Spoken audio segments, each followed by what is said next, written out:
আসসালামু আলাইকুম, কেমন আছেন সবাই? আশা করি সবাই ভালো আছেন। আমি আল্লাহর রহমতে আলহামদুলিল্লাহ ভালো আছি। আপনাদের সাথে একটা ব্লগ ভিডিও নিয়ে চলে আসলাম। তো পরিবারের সবাই মিলে ঘুরতে যাওয়া, আর এর চেয়েও আনন্দ আর কিছুই হতে পারে না। তো কোথায় কোথায় গেলাম তাই নিয়ে আজকের ভিডিও।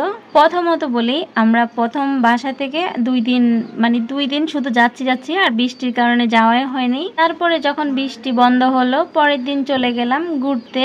আর ঘুরতে গিয়েছিলাম কোথায় কোথায় সেটাও আপনাদের সাথে শেয়ার করব। পরিবারের সবাই মিলে যখন ট্যুরে যাওয়া হয়, আসলে এটা চেয়ে মজার কিছুই হতে পারে না। আর এখানে আমার ছেলে আমার ভিডিও করতেছিল, তাই দুষ্টামি করতেছিলাম। তো আমরা প্রথমত চট্টগ্রাম চিড়িয়াখানায় চলে যাই, আর সেখানে অনেক বেশি সময় পার করাতে আমরা একদম বিকাল টাইমেই ফয়েজ লেকে প্রবেশ করি। ফয়েজ লেকে ঢোকার পরে অনেক সুন্দর লাগতেছিল, কিন্তু দেখেন মানুষের সংখ্যা অনেক কম। যেহেতু কোনো উপলক্ষ বা কোনো অনুষ্ঠান নেই, তাই মানুষের সংখ্যা কম। মানুষের সংখ্যা কম হলেও আমরা কিন্তু মানুষ কম নয়, প্রায় 11 থেকে 12 জন। তো আলহামদুলিল্লাহ সবাই মিলে অনেক মজা করছি। আর ঠান্ডা পরিবেশ, আরো বেশি ভালো লাগছে। মানুষ হলে হয়তো বা বাচ্চারা অসুবিধায় পড়তো। তো বাচ্চারা যখন রাইডে চড়া নিয়ে ব্যস্ত, তখন আমি এখান দিয়ে একটু ভিডিওগুলো তুলে নিলাম। এই যে দেখেন, এই বাচ্চা পার্টি এই ঘোড়াতে চড়েছে। এখন তারা ঘুরে ঘুরে আরো দেখবে কোনটা তাদের পছন্দ হয়। তো আমরা এসে কিছুক্ষণ বসার পরে এখানে মানুষ রাইডে উঠেছে, আর যে জোরে জোরে ওরা চিৎকার করতেছে, আমি নয়েজ গুলা স্কিপ করলাম। আমি তো হাসার জন্য কথা বলতে পারতেছি না। এখানে ব্যাটম্যানের পিছনে আরেকটা ছোট ব্যাটম্যান, এটাকে নিয়ে আমি একটু মজা করতেছিলাম আমার ছেলের সাথে। আর সবচেয়ে বেশি একটা জিনিস ভালো লাগে, সেটা হচ্ছে পরিবারের সবাই মিলে একসাথে বাইরে ঘোরাফেরা করা। আর ফয়েজ লেকের ভিতরে দেখেন অক্টোপাস গুলার পাথর দিয়ে তৈরি করে কিভাবে রাখছে, যা দেখতে মনে হচ্ছে বাস্তব। এত সুন্দর লাগতেছিল চারপাশটা। আর এরকম খোলামেলা পরিবেশ সবাই পছন্দ করে, বিশেষ করে বাচ্চারা যেখানে খোলামেলা চলাফেরা করতে পারে, আনন্দ ভোগ করে, এর চেয়েও শান্তি আর কিছুই হতে পারে না। সে হাঁটতে হাঁটতে ক্লান্ত হয়ে গেছে, আমার ছেলেটা নীরবে বসে আছে। তাই আমাকে বলতেছে, আমার পা ব্যথা করতেছে। আমি বলছি তুমি ওখানে কতক্ষণ বসো। আর এখানে মা মেয়ে দেখেন, আমার মেয়েটা গাছ থেকে ছিঁড়ে আমাকে ফুল লাগাই দিচ্ছিল, কারণ আমি যেভাবে চুলের স্টাইলটা করেছি, এখানে ফুল দিলে এত বেশি সুন্দর লাগতেছিল। আর ওই যে পিছনে দেখেন, উনি কিন্তু অনেকক্ষণ থেকে আমাকে ফলো করতেছিল।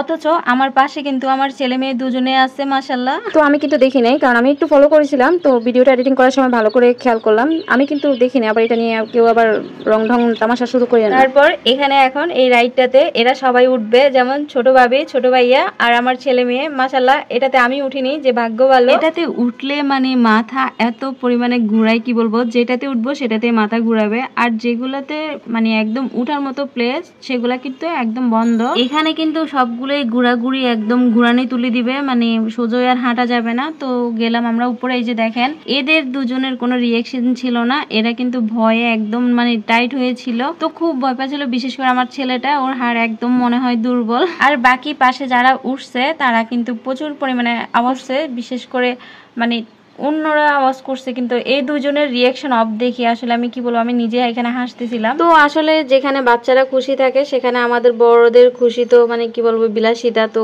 অনেক মজা লাগছে, সবাই মিলে আনন্দ করতে পারছি, ঘুরতে পারছি, হাঁটতে পারছি। এর চেয়েও মজা আর কি হতে পারে। তো দেখেন, তারা তো অনেকক্ষণ এখানে ঘোরাঘুরি করলো, আর আমরা সবাই নিচ থেকে দেখতেছিলাম আর ভিডিও শুট করতেছিলাম, কারণ আমি জানি আমি ছোট ছোট ব্লগ আপনাদের সাথে শেয়ার করব, তাই আমি আগে ভাগে ভিডিওগুলো করে নিচ্ছি।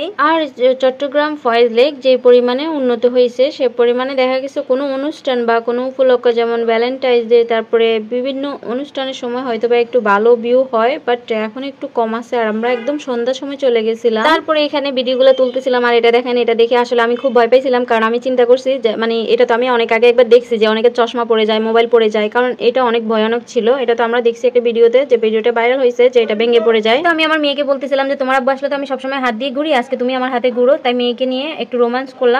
আসলে রোমান্স বলতে তেমন কিছু না, করতে চাইলে মা মেয়ে এবং কি মা ছেলে সবাই করতে পারে, যদি ওইরকম মাইন্ড ওইরকম ফ্রেশ থাকে। তো এইখানে আরেকটা জিনিস যারা ফলো করবেন, তারা সেটা হচ্ছে আমার চুল। দেখেন, দয়া করে একটু মাশাআল্লাহ বলবেন প্লিজ, মাশাআল্লাহ মাশাআল্লাহ মাশাআল্লাহ বলবেন। আর আমার ভিডিওটা আপনাদের কেমন লাগছে তাই নিয়ে একটি মন্তব্য করবেন। তো সবাইকে আমার তরফ থেকে ভালোবাসা অবিরাম ধন্যবাদ। সবাইকে আল্লাহ হাফেজ।